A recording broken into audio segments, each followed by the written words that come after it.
So now that we've got our sheet material, so this is the width, this is the 1 meter width, that's the 1.2 meter length.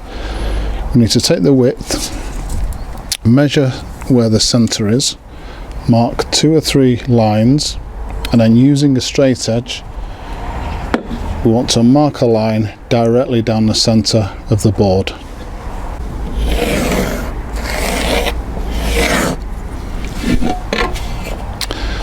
Okay, so now that we have our center line running the length of the 1.2 meters, we now need to measure from this back edge 45 centimeters in and just place a mark on the center line. So the center line is what all of the measurements will be taken from in the future. So that now that we've made our mark on the center line, we just need to take a small drill bit, so this is a 2.5 millimeter drill bit, and just drill a small pilot hole in there. This will be the guide for a screw which will go in there later. So once we've marked our center line, the next thing we want to do is to look at manufacturing a marking device so we can mark a perfect circle to cut out for the gym ball. Now I've got a piece of strip wood here which is a 2.4 meter length of strip wood, and the dimensions of this are 18 millimeters by 28 millimeters. Now the reason I'm being so specific there is this strip wood will also be used to make the template for the brick tiles. So from this I'm now going to cut a 50 centimeter, a half a meter length off this to use as a device to mark that circle. So once we've got this strip wood cut, I then want to come in from the end about 1 centimeter, and in the center of the strip wood I just want to drill another pilot hole right the way through. Next thing I want to do is just take a screw that is about maybe another 0.5 centimeter longer than the actual depth of the strip wood, and just place that into the end. If you attempt to place a screw into something as poor as strip wood without creating a pilot hole, it will definitely split, especially if you're looking at doing it towards the end of the wood. So now that we've got our length of strip wood with the screw protruding through the end, the next thing I want to do is I want to measure from the point of the screw up 35 centimeters and just make a mark towards the center. So we've now placed our mark 35 centimeters from the point of the screw. The next thing I'm going to do is take an 8 millimeter drill bit, so that's the same diameter as a pencil which I'm using, and I'm going to drill all the way through this strip wood through the mark that we've made. So that's our first hole drilled. The next thing we want to do is from the point of the screw again, we want to measure up 41 centimeters and repeat this process. So mark the strip wood and then drill directly through with an 8 millimeter drill bit, or whatever drill bit is the same diameter as a pencil you're going to use. So from the point of the screw, 41 centimeters, drill another hole. So we've now got our marker prepared. So from the actual screw tip, we've got a hole 35 centimeters and one at 41 centimeters. So the next thing we need to do is locate the pilot hole that we drilled earlier and just screw this down, but make sure that the piece of wood can still rotate. We then place our pencil into the first hole at 35 centimeters, and then we want to go around and mark a perfect circle. Okay, so that's the circle marked out that we're going to cut out so that the actual gym ball will fit in there. The second hole, so this is 6 centimeters from the first hole, and this is going to be how thick the wall of the vermiculite concrete is going to be. So this will actually act as a guide. So we're cutting this bit out. We will be left on the template with a circle 6 centimeters wider, and once we start putting on the vermiculite concrete, that will give us a good guide as to where to stop. So that's the 2 circles marked out. You can see using this very simple method how accurate those circles are. You just wouldn't get that if you used a piece of string. So now what we want to do is we want to cut out this inner circle, but we need to be as accurate as possible. So I'm going to be placing this onto a work jig. I'm then going to use a 10mm bit on the inside of the line, so just so that the outside edge of the drill bit will touch the line.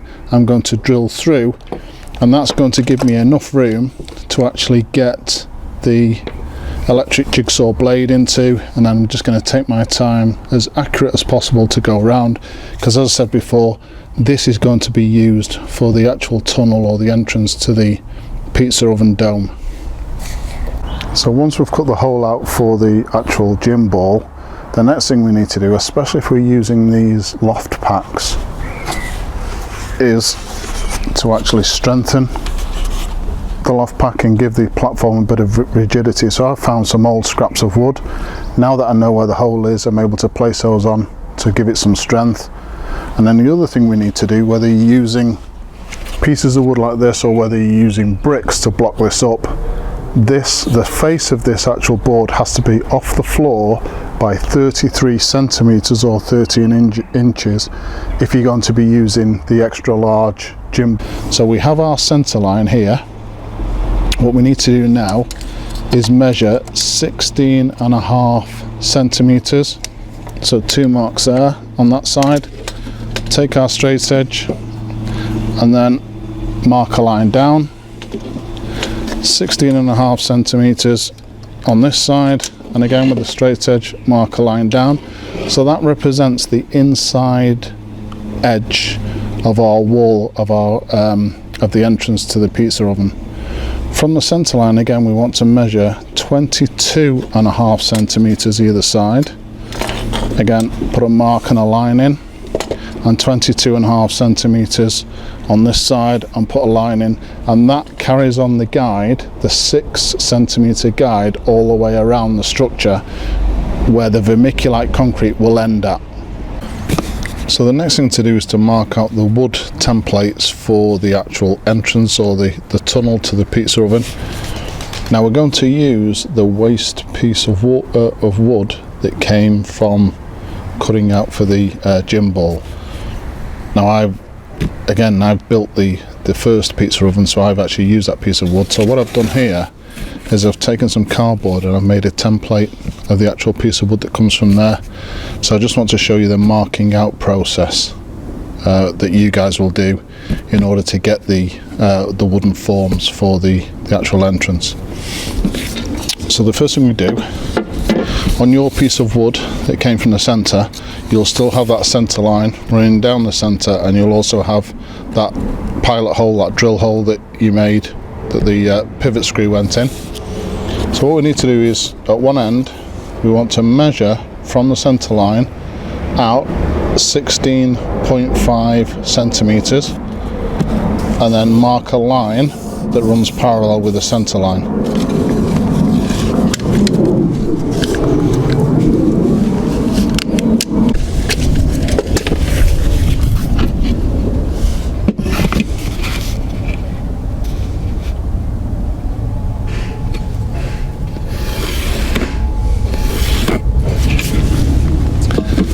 So we've got that line in. We now need to do the same on this side of the center line, so 16.5 centimeters again, and mark a line down.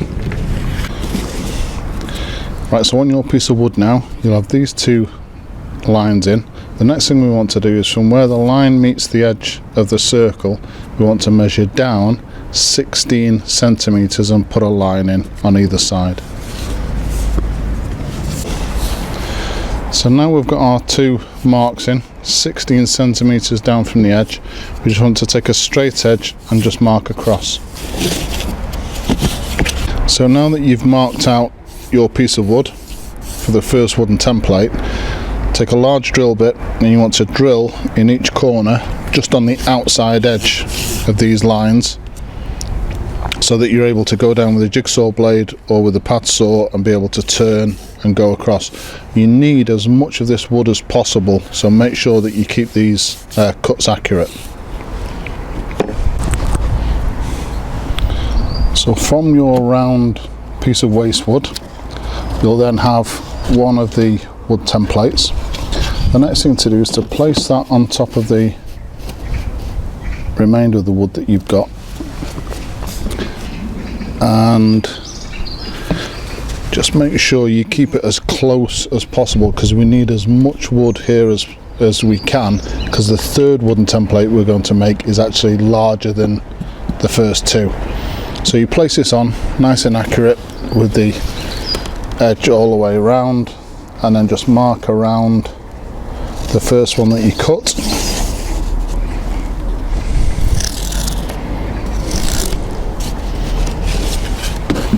And there's no need to obviously drill a hole here, because you can get the blade in that way, and you won't need to drill a hole on this side either, because you can just come down there. So we need to cut down these lines to get the second wooden template. So now we've got two templates, and they should be exactly the same. The next thing we need to do is to do a third wooden template, but this one is going to be a lot larger than these two. So this is a kind of shape that you'll be left with the piece of wood that you've got. So what we need to do is roughly gauge from this drill hole on the center line, roughly where the center is, or the equal space between those two cuts, and then draw a line from the drill hole to the outside edge. We then need to start doing some measuring now. So from the center line, we want to measure out 22.5 centimeters. So do that twice, and then I'll line down the same process as you did for the first one, just a different measurement. So now that we've got these two lines, where the line meets the outside edge, we want to measure down 22 centimeters on either side. And then from these two marks, just a straight edge and draw across.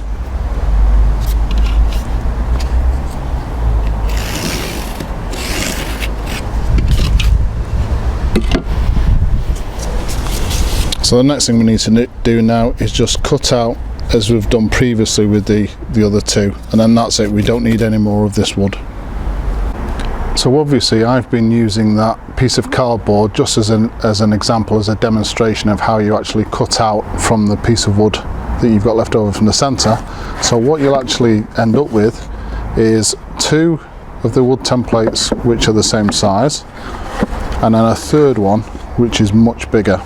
So we need to put the larger one to one side for a minute, and what we're going to do is we're now going to join these two together with some strip wood in between.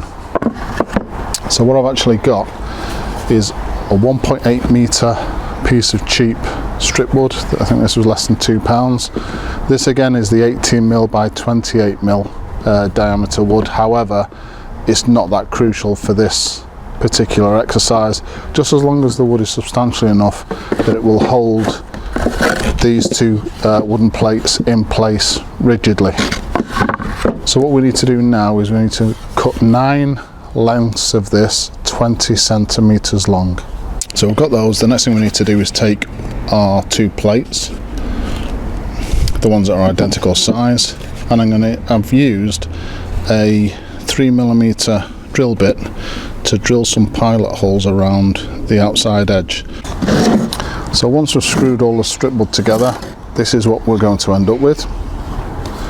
So the next thing we need to do is take our last template, our last piece of wood, and that will go on one end.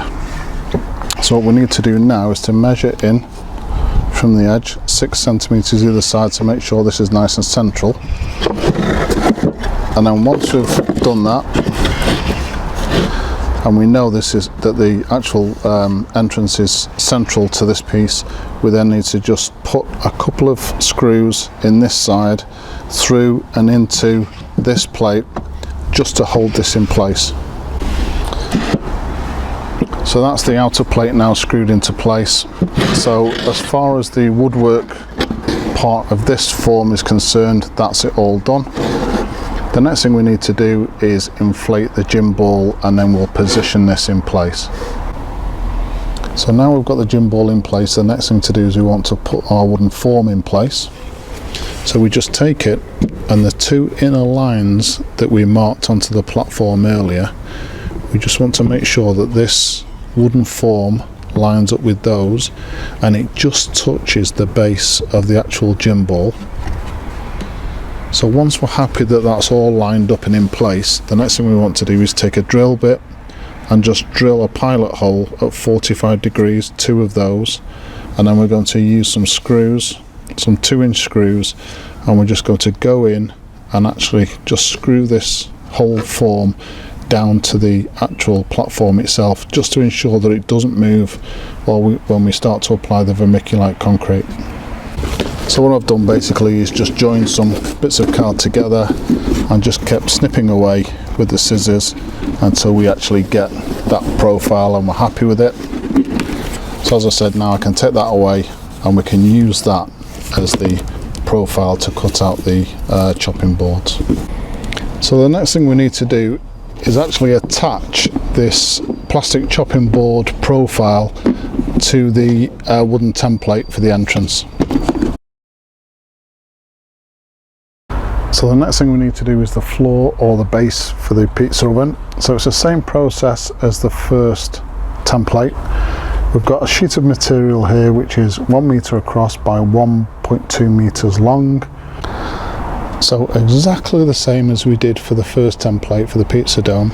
We want to measure the width and mark the center, make 2 marks, take a straight edge, and then run a center line right down the length of the 1.2 meters. From there, from the back edge, we want to measure up the center line 50 centimeters, so half a meter, and make a mark. And then we take our drill, again with that small drill bit, so that's a 2.5 milli drill bit. Where we've made that mark at 50 centimeters, we just want to drill a small pilot hole, and then with the marking device that we made for the first pizza dome template, where we have these 2 holes, we then want to measure from the point of the screw 43 centimeters and make a mark, and then take our 8mm drill bit, and again, if you remember, that's the same diameter as a pencil I'm using, drill all the way through. So again, another process which we did on the first template we're going to do on here. So the point of the screw, we find that pilot hole, and then we just fasten this wood down, but of course making sure that we can rotate it. And then we place the pencil in the hole furthest away from the screw. So this is the hole we've just done, the 43 centimeters from the point of the screw. Place the pencil in there, and then again, exactly the same as we did on the first one, we just want to make a circle all the way around. So now we've got our circle marked, the next thing we need to do is to mark out for the entrance. So from our center line, what we need to do is to measure on one side 24.5 centimeters, make 2 marks, and then with a straight edge join those together, and then exactly the same thing on this side, 24.5 centimeters, straight edge, and then make a mark. The next thing we need to do is where this straight edge touches the circle, we want to measure out 14 centimeters and make a mark, and the same on this side. Where it touches the actual circle mark, we want to measure out 14 centimeters and make a mark. And then take our straight edge to those 2 marks, and then draw a line across. So then, now that we've marked everything out, the next thing we need to do is we need to go round the line that we've drawn with some nails. I've got 40mm nails here, lost head nails, and I'm going to be placing these on the line every centimetre or so. Now, you don't have to hammer them in too far, just so that they're nice and firm. Ignore this part of the line that we drew, because obviously we're going around the outside of this these straight lines. So this is what the nails look like when they're in. So they're now all the way around the edge of the perimeter. So the next thing to do once that nail perimeter is in is to actually cut strips off your flexible chopping board. So for the entrance tunnel you use 3 of these. So that means if you bought the IKEA packs, you'd have to buy 2 packs because there's 2 flexible chopping boards in each. So you've got that left, and you've also got the 2 pieces which I said you needed to keep. You've got more than enough in that 1 full chopping board and those pieces to go around the outside. You're going to need about 8. So what you need to do now is mark 4 centimetres, draw a line, and then with a pair of scissors or a Stanley knife cut these strips. With some of the duct tape, I'm going to place a strip on the inside of the nails, and just with pieces of duct tape just loosely fasten those in place until I've gone all the way around. So we're going to actually tackle the pizza oven dome template first. So the first job we're going to do is to cover the pizza dome template with almost like a chicken wire cage. So we're going to be using this roll of chicken wire. I'll show you how to cut it, how to prepare it, and obviously how to be careful that we don't pierce the gym ball with any sharp pieces off the chicken wire.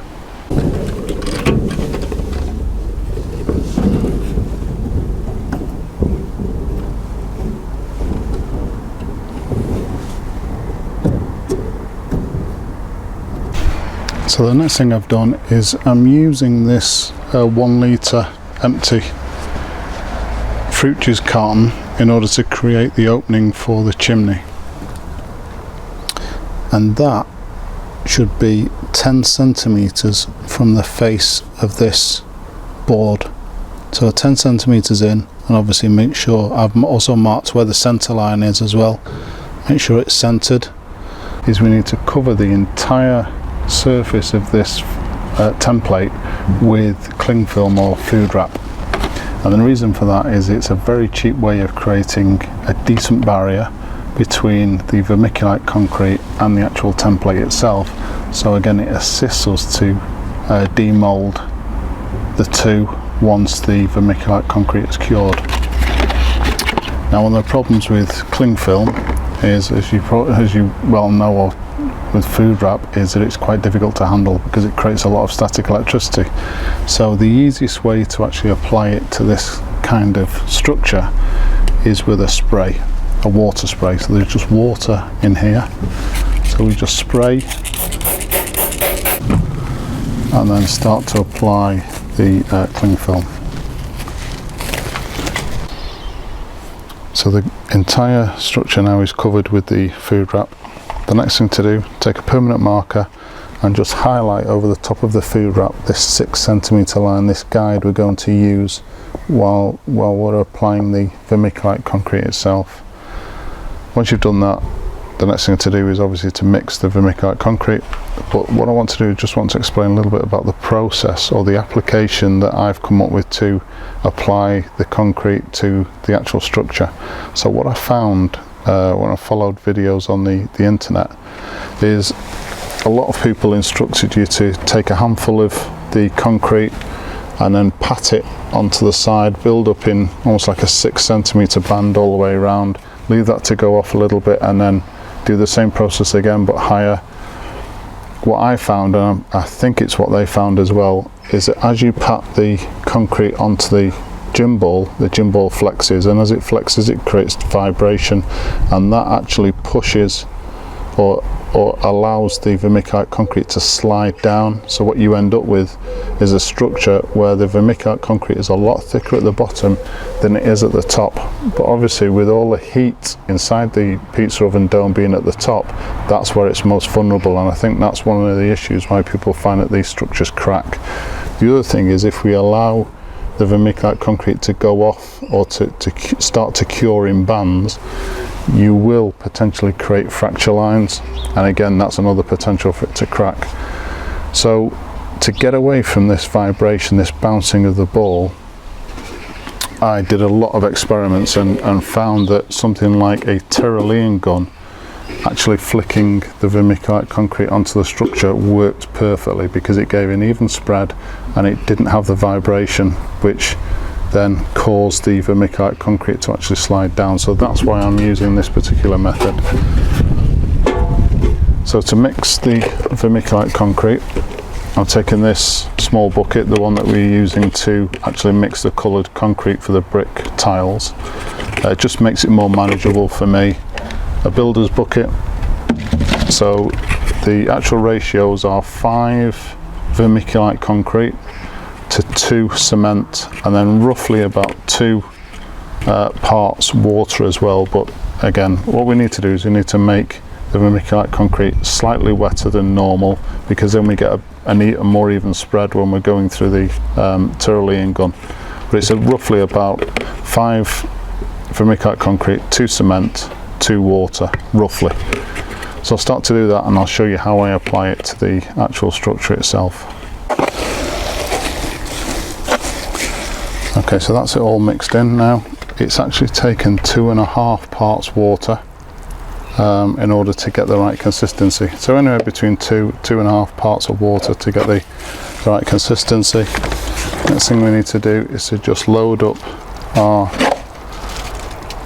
Tyrolean gun, not too much, and then we hold it level.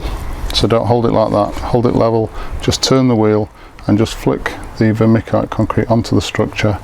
Nice even pattern all the way around, even coverage, and we want to gain about 1 centimetre thickness all the way around before we get the chicken wire reinforcement and place that over the top.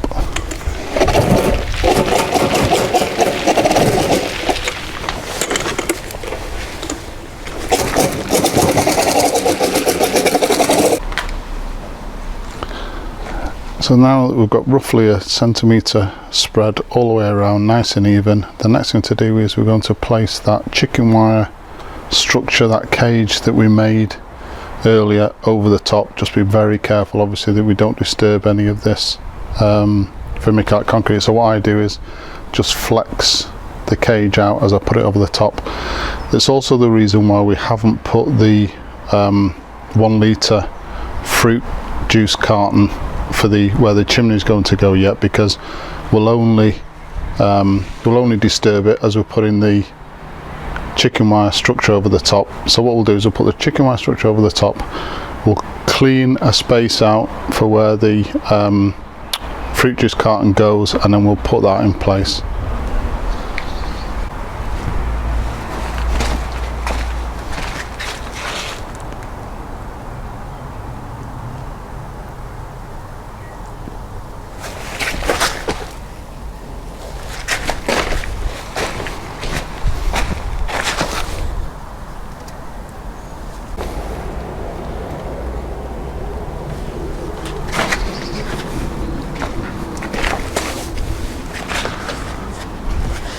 So what I've actually done with the fruit juice carton is I've filled it about 3/4 full with water, so that will give it sufficient weight to hold it in place so we don't have to tape it down. And again, that just adds to a much easier demold once everything's set and cured. So the next thing to do is to just clear a space. Obviously we don't want to waste that.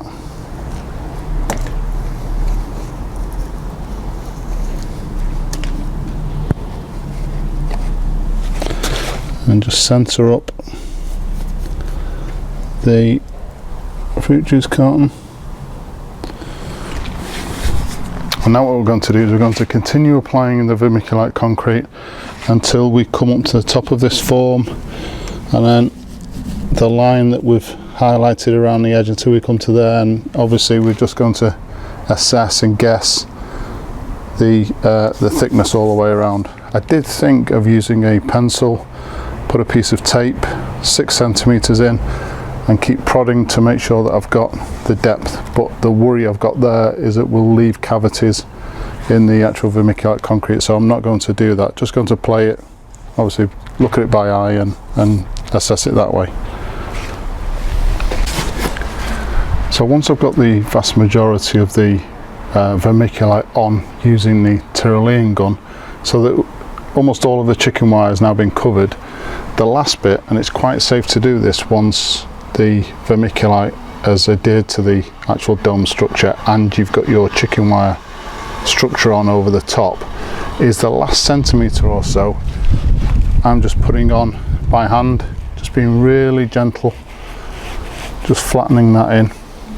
And if you're going to do this, I mean, you can carry them with a Tyrolean gun if you like, but this just seems to be more convenient or better and quicker once you're confident that everything's all adhered to the dome structure. What you need to do is make sure that any strokes you do, you go up, go sideways or up, and make sure you don't press on too heavily. Just be as gentle as possible, just round everything off. Make sure you've got a glove on as well, because the cement in the vermiculite concrete is quite tough on skin, so I'm just bringing that in.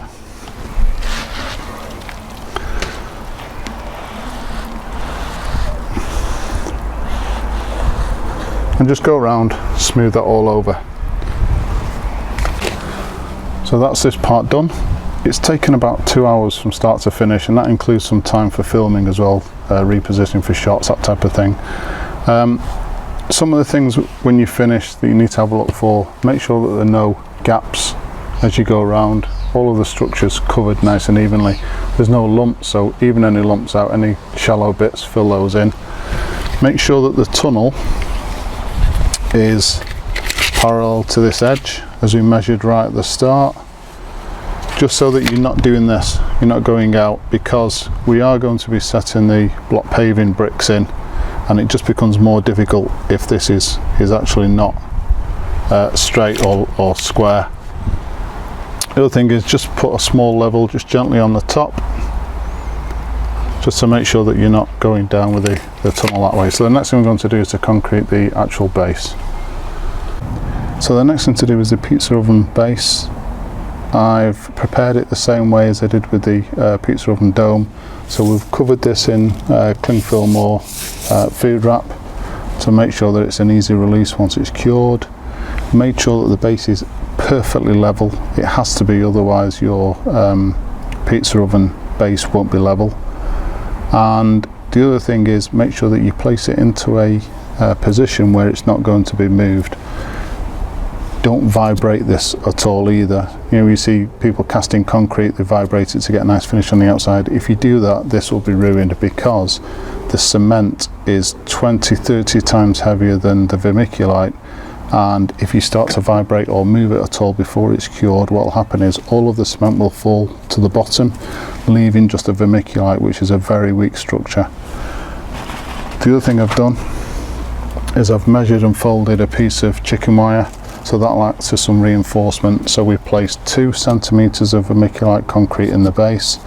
We then put the chicken wire over the top of that, and then 2 centimeters over the top, and then obviously we then leave it to cure, and we'll leave both of these structures to cure for about 4 days before we even attempt to do anything with them. So now that you've got the base form filled roughly to how you want it, just going to take a straight edge and just very carefully go over, just to make sure that everything is perfectly level. As far as the cement goes for these 2 structures, it's taken 1 full 25 kilogram bag of cement to do the 2. So for those of you that are opting for the refractory cement, which is a lot more expensive, then you're going to need to order one 25 kilo bag.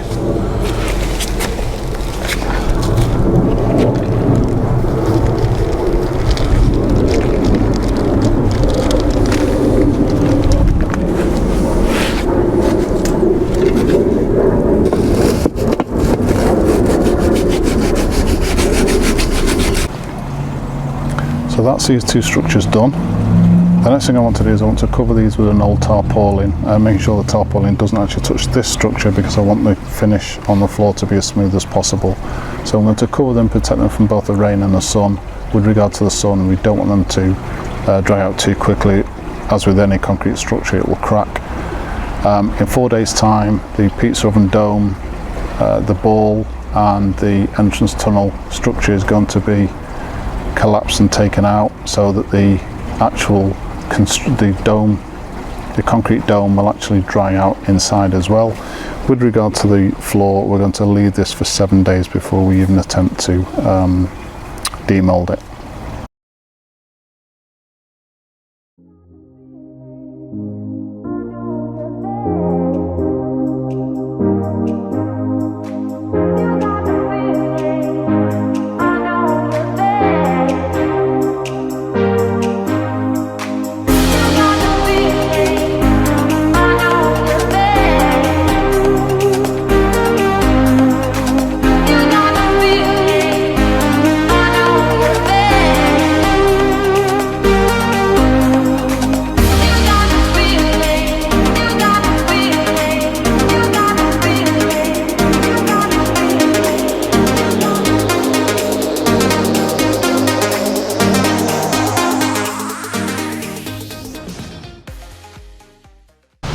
So we've now completed the plinth for the pizza oven. The next thing to do is we're going to get the base onto here, just to make sure it fits correctly. And then from there I'm going to be cementing the base down and then placing the dome of the pizza oven on top. So that's everything concreted into place now. I'm going to leave this to dry until tomorrow, and then we're going to come back and I'm going to construct the entrance brickwork and also the chimney as well. So once everything's set, the next thing we need to do is create the archway, the tunnel archway out of, I'm using block paving simply because it's nice and cheap. It's a lower profile than brick and it's a really hard surface, nice clean hard surface at the front of the actual pizza oven. So first thing we need to do is we take one of the blocks and we place it so that it's actually, if you look at the inside edge, it's actually 1 centimetre in from the inside edge, because that way once we build this archway around, we'll have this 1 centimetre gap, or we'll see the face of the actual dome itself 1 centimetre round, and what that'll be is it'll be a natural stop for the actual door that we're going to build later. So we place our first brick there.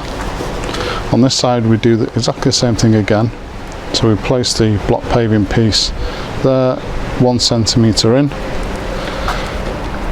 and then the actual archway, which again is made from block paving, we place the first brick on top, make sure it's nice and flush either sides, and then we mark a position which is the outside edge of the actual dome plus 5 millimeters, so 1/2 centimetre, because there's going to be a very thin mortar bed going around here. So we mark that. We then take the actual block paving down so it's flush with the front side edge, and then we mark on this side. We don't need to add 5 millimeters onto here because there'll be no mortar bed on this side. So we mark that there, and then we draw those lines across, and that's where we end up with this. So what we're going to do with that now is we're going to cut this out with a 4-inch disc cutter, and that's going to be obviously all the way around.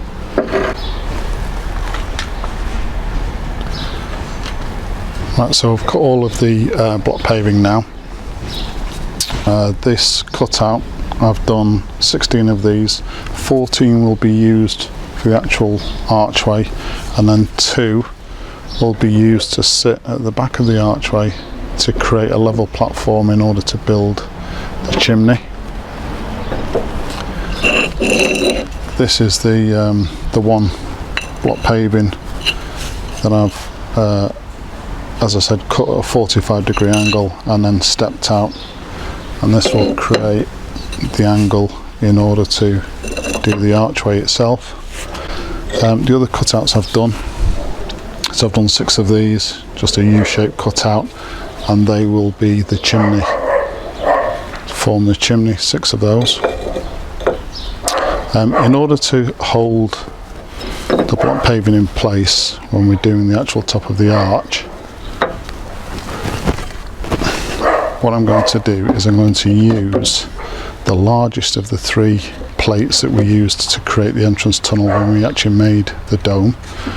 I've cut it down the sides so that we get it's just larger, 1 centimetre larger than the inside of the actual entrance dome to the dome itself. And then the height, what I've done is I've cut it across the bottom roughly. Once we get the block paving in place, the floor or the base block paving in place, and that's all level, I can then place a piece of wood. This is just to stabilise this plate, adjust it so that we get that 1 centimetre, mark it across there, and then I'm going to screw it on the other side, and this will sit away from the surface edge of the entrance and act as a good stabiliser for the blocks to actually rest on while the cement sets. So the archway is now cured. We've left that for 2 days. So the mate who I'm doing this pizza oven for, one of the things he's asked for is to put one of these temperature gauges in the top of the dome. I've tried to advise him against it. I mean, this was £3 off eBay, so I don't know what he expects it's going to actually indicate, but he just thinks it'll look good. So one thing I'm going to have to do is go on the inside of the dome, drill from the inside out. I don't want to drill this way because I don't want the concrete to shatter on the inside. So drill from the inside out, and then I'm going to leave the drill bit in place while I do the render, the 2 centimetre thick render around the whole of the dome, and then that will be cemented into place before the brick tiles go on.